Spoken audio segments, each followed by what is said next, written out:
ಇನ್ನು ಧರ್ಮಸ್ಥಳದ ವಿರುದ್ಧ ನಡೀತಾ ಇರುವಂತಹ ಅಪಪ್ರಚಾರಕ್ಕೆ ಕಡಿವಾಣವನ್ನ ಹಾಕಿಲ್ಲ. ಸರ್ಕಾರ ಕಡಿವಾಣ ಹಾಕುವಂತಹ ಕೆಲಸವನ್ನೂ ಮಾಡಿಲ್ಲ ಅಂತ ಬಿವೈ ವಿಜಯೇಂದ್ರ ಅವರು ಮತ್ತೊಮ್ಮೆ ಆಕ್ರೋಶವನ್ನು ವ್ಯಕ್ತಪಡಿಸಿದ್ದಾರೆ. ಬಿಜೆಪಿ ರಾಜ್ಯಾಧ್ಯಕ್ಷ ಈ ಬಗ್ಗೆ ಗೃಹ ಸಚಿವರು ಮೊದಲು ಉತ್ತರ ಕೊಡ್ಲಿ. ಷಡ್ಯಂತ್ರದ ಬಗ್ಗೆ ಡಿಸಿಎಂ ಅವರು ಆರೋಪ ಮಾಡಿದ್ರು, ಅದ್ರ ಬಗ್ಗೆಯೂ ಕೂಡ ನಮಗೆ ಸ್ಪಷ್ಟನೆ ಬೇಕು ಅಂತ ಹೇಳಿದ್ದಾರೆ ಬಿವೈ ವಿಜಯೇಂದ್ರ.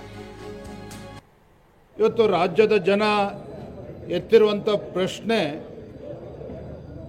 ಯಾಕೆ ಇವತ್ತು ರಾಜ್ಯ ಸರ್ಕಾರ ಅಪಪ್ರಚಾರ ಏನು ನಡೀತಾ ಇತ್ತು ಧರ್ಮಸ್ಥಳದ ವಿಚಾರದಲ್ಲಿ, ಅಪಪ್ರಚಾರಕ್ಕೆ ಕಡಿವಾಣ ಹಾಕ್ತಕ್ಕಂಥ ನಿಟ್ಟಿನಲ್ಲಿ ರಾಜ್ಯ ಸರ್ಕಾರ ಯಾಕೆ ಎಚ್ಚೆತ್ತುಕೊಳ್ಳಿಲ್ಲ?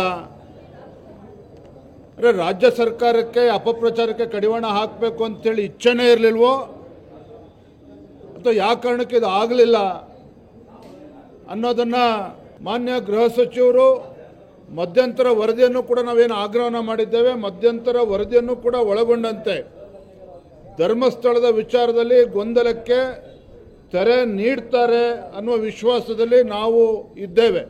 BJP ಹಾಗೂ JDS ಪಕ್ಷಗಳು ನೋಡೋಣ ಸದನದಲ್ಲಿ ಏನು ಉತ್ತರವನ್ನು ನೀಡ್ತಾರೆ ಅಂತೇಳಿ. ಮಾನ್ಯ DK ಶಿವಕುಮಾರ್ ಅವರು ಭಾರತೀಯ ಜನತಾ ಪಾರ್ಟಿ ಮೇಲೆ ಆರೋಪ ಮಾಡಿದ್ದಾರೆ, ರಾಜಕಾರಣ ಮಾಡ್ತೇವೆ BJPಯವರು ಅಂತೇಳಿ.